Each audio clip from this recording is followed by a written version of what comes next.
భారతదేశ ప్రధాని GST meeting భారతదేశంలోనే మొట్టమొదటి మీటింగ్ ఇది. దాదాపు 3 నుంచి 5 లక్షల మందితో ప్లాన్ చేసుకున్నాం.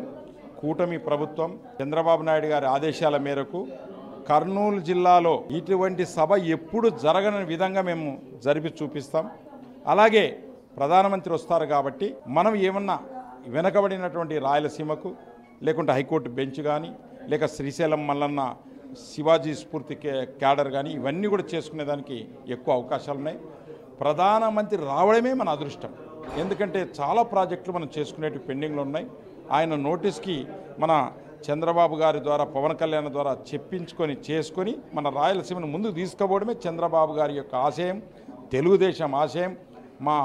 ఈరోజు ఈయన వస్తున్నాడంటేనే కర్నూలు జిల్లా ప్రజల అదృష్టం.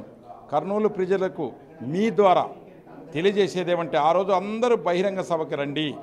ఆ రోజు హాలిడే ప్రకటించాం కర్నూలు జిల్లాలో. రైతులు, విద్యార్థులు, కర్షకులు, యువకులు అందరూ వచ్చి ప్రధానమంత్రి మోడీ సభను బహిరంగ సభను జయప్రదం చేయండి అని కోరుతున్నాను. మనకు రావాల్సినటువంటి ఎన్నో ఉన్నాయి. రాయలసీమ క్యారిడార్ అని చెప్పేసి చంద్రబాబు నాయుడు గారి మదిలో ఉంది. దాదాపుగా 3 లక్షల కోట్ల ఇన్వెస్ట్మెంట్ తెచ్చే పరిస్థితిలో చంద్రబాబు నాయుడు గారు ఉన్నారు. అందుకు మోడీ గారు కూడా సహకరిస్తారు.